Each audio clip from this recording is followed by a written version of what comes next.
Columbian struck rain or shine with the upset anew to the tune of an 85-82 victory Wednesday and kept its target firmly within sight in the PBA Philippine Cup at the Smart Araneta Coliseum.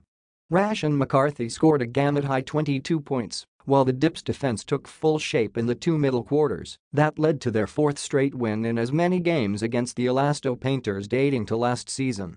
Corpuz came off the bench for 12 points, 8 rebounds and 3 blocks, and CJ Perez shrugged off a poor shooting night for 11 points and as many rebounds as Columbian improved to a 4-5 record overall. Coach Johendel Cardel is visibly pleased after his Dyip heeded his call to bounce back big time from a 100-106 loss to Blackwater last Friday. "After losing to Blackwater, we talked and I told the boys, that's it. Tama na iyon. Meron pa kaming 3 more games and we need those 3 games," related Cardel. "One game at a time, so we started with this game. Indeed, more victories in its remaining games against Magnolia ang Pambansang Manok on March 13 and TNT 9 days later, and Columbian could realize a seat in the A-team quarterfinals, only the second time it gets past the Elms since the 2016 Governor's Cup. The loss is the second straight for rain or shine, and a stinging one since it's further jeopardized its bid for a top 2 finish and a twice-to-beat advantage over a lower-ranked squad in the next round.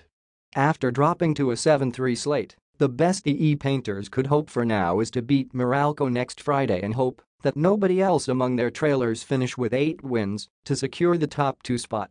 Mark Borbrin came off the bench for a team-high 21 points and James Yap, JV Moken and Ed Daquiog each had at least 10 points, but rain or shine still failed in its own bid to recover from a 92-100 defeat to TNT last Sunday. The Painters sure looked like they were on their way, racing to an early 11-point lead, only to get swallowed up by a 51-33 exchange in the two middle quarters to trail by 57-66 going to the final canto. Mainly behind Borbrin and Daquiog, rain or shine ultimately caught up at 73, but Corpuz, Perez, and Ferndo conspired to keep Columbian ahead 83-79. Gabe Norwood's triple made it a 1-point game with still 2:02 to go, and both teams failed to buy a single point, much to the Dyip's liking, before Reed and Selda's charities gave the Dyip a 3-point cushion which held when Yap misfired on a desperate triple try. "We're just lucky we won this game," said Cardel, referring to the way his side trailed by 9 after the opening period. "We had a bad start in the first quarter, but I told the boys we have to regroup in the second quarter and respond name and ga boys."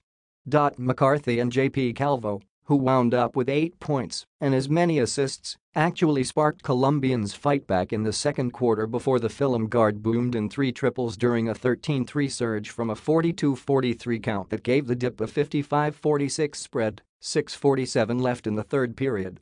Then cramps on his right hamstring struck McCarthy, forcing him to sit out the rest of the quarter, but Ferndo, Perez, and Glenn Cabunton made sure Columbian stayed ahead. The scores: Columbian 85, McCarthy 22, Corpuz 12, Perez 11, Calvo 8, Ferndo 7, Cabunton 7, Selda 5, Camson 6, Cahilig 3, Hiscoto 2, Agavida 2, Reyes 0.